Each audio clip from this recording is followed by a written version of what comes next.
এই বৃষ্টির দিনে পরোটার সাথে একটু জম্পেশ কিছু না হলে চলে। তো বলো তো আজ রাতে কি বানানো যায়? ফ্রিজে তো চিকেন আছে, চলো তোমার হাতে সেই স্পেশাল মালাই চিকেন কোপ্তা কারি বানিয়ে ঠিক ফেলো। বলেছো, চলো সবকিছু গুছিয়ে আনি। দিদি ভাই, তাহলে আমি তোমাকে চিকেনগুলো ছোট ছোট টুকরা করে কেটে দিই। এদিকে আমি কিন্তু সব উপকরণ রেডি করে ফেলেছি। এখন চিকেনের পিসগুলো ব্লেন্ডারে দিয়ে দিচ্ছি, সাথে দিচ্ছি আদা, রসুন, ধনেপাতা, গোলমরিচ, চিলি ফ্লেক্স, লবণ আর লেবুর রস। সব মিলে হবে একটা সফট আর ফ্লেভারফুল কিমা।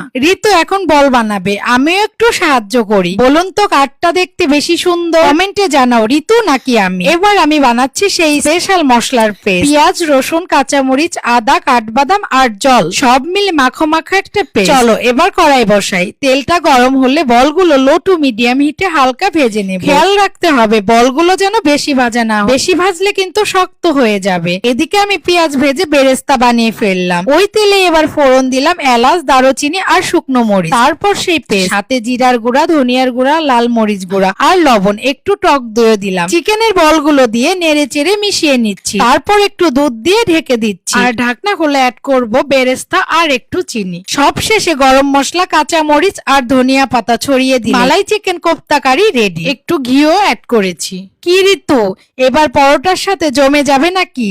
হ্যাঁ দিদি ভাই, একদম জমে যাচ্ছে, দেখেই তো লোভ হচ্ছে। টাটা।